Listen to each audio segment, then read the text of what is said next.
So I was stuck, Trisha, in the traffic on the way here, and I know that there are, I would imagine, hundreds of people that are sitting in their cars right now waiting to come through here. Who are the people that need food this year? So one of the things that we know right now is that Texas has the highest number of people that are experiencing food insecurity in the entire country. And right here in the Dallas County area, Dallas County has the fifth highest number of people that are food insecure in the country as well.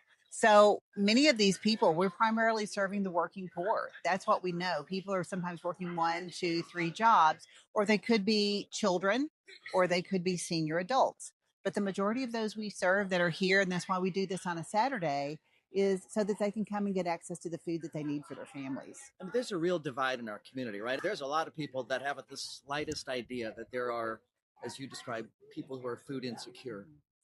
How do you connect those communities? How do you convince people that are doing really well in our community that there are people who are out here on an early Saturday morning looking for a free food opportunity? How do you convince the people that have that there are people that don't have through no fault of their own? But you're right. Many people don't understand that. During COVID, hunger was exposed for the first time, I believe, in our community, and people were very compelled to help. What most people don't know is that we're serving more people now per month than we ever did in COVID, because we have people that are struggling because of the increased cost of things like food and rent and transportation.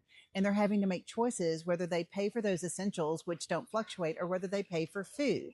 And oftentimes these are people that they're working in the community and they just don't have the resources. So people don't think about people working, needing access to food, but that's the majority of who we're serving right now, just because their resources are not going there. We have a wonderful group of people that donate to us, but by sharing the word through media, by telling friends to be able to engage, if you have food, help somebody who doesn't have food.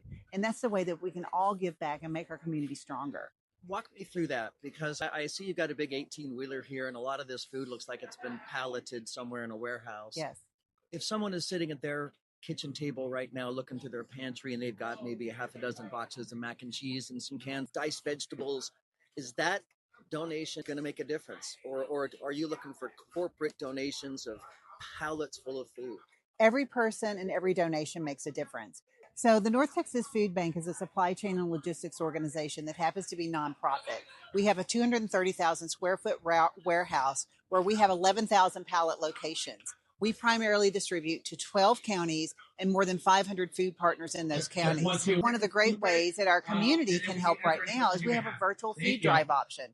We can take a person's dollar and we can multiply that into multiple meals. So it's actually more efficient and effective for us to be able to purchase the food. We're not going to turn down donated food that comes in through people, because if they have excess and they want to give that, we'll take that. Also, we have 500 community partners in the community that if they have a partner that's near them, like a food pantry, then they can actually donate that product to them as well too. So every donation makes a difference. Every dollar makes a difference. We can turn a dollar into 3 meals. We have a lot of matching opportunities during the holidays that can even make that into 6, even 9 meals over the holidays, because people are generously donating matches to try to encourage people to be able to give as well. And you can donate funds. There's lots of ways that you can do that. One of the favorite ways for a lot of people to get involved in our work is through a virtual food drive. And with the ntfb.org/donate, you can actually go and find out ways of how you can try to donate food through the virtual food drive. It has a unique link. So if you have an organization and you want to see how much the total impact is of your organization, you can set up that virtual food drive in order to be able to see how much is collected and how many meals that's providing back out into our community. It's a great way to build your team as well as give back to your neighbors in need.